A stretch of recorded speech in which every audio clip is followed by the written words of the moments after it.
Good evening, y'all, and welcome back to another episode of Chet Does DIY.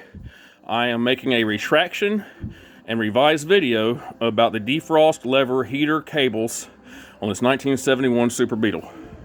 I was completely wrong about everything that I said. There is no skid plate. You do not have to lift the body. It is much simpler than what I thought, but I still didn't find the information online or in my service books. Here's what happens. So remember, the driver's side lever with the black knob right here, two cables at the end of the lever attached to the end of the lever. See the two cables? They go through two tubes. Longer cable on the bottom. That's going to go to the passenger side. Top cable is going to go to the driver's side. Those tubes run down this center channel. One tube comes out over here on the driver's side. There's the end of the cable. And one tube comes out over here on the passenger side. Come on. Get in there. There we go. See a tube dead in the center of the screen with the cable sticking out? Now you might see that other cable right there, dead in the center, sticking down out of that channel.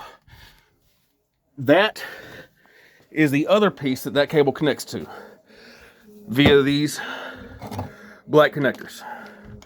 The piece you saw sticking out of that hose tube was this piece. So your loop end is going to go through in this direction. Your other piece is going to go in straight wire that direction.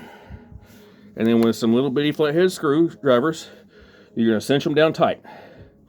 If you're going to pull these cables out, you need to make sure that you pull this off, because there's no possible way that the cable will come out. Take these pieces off, don't lose them.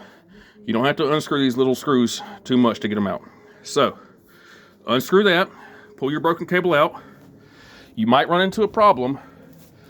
You might get some resistance because at the end of these cables, there is a loop. You might not be able to see it because it's all greased up. There's a tiny little bent over loop, and if the end of that loop, which faces the tube, gets caught on the edge of that tube, it won't come out. But that's easy. You just, hold it with your hand or a pair of those pliers and guide it through. That's it, guys. Much simpler job. Can't believe how dumb I was for not checking up underneath the seat. Can't believe how wrong I was about everything. But DIY is always a learning process. So if you have any questions or concerns, I'd be happy to try to answer them for you if I can. As always, good luck and Godspeed.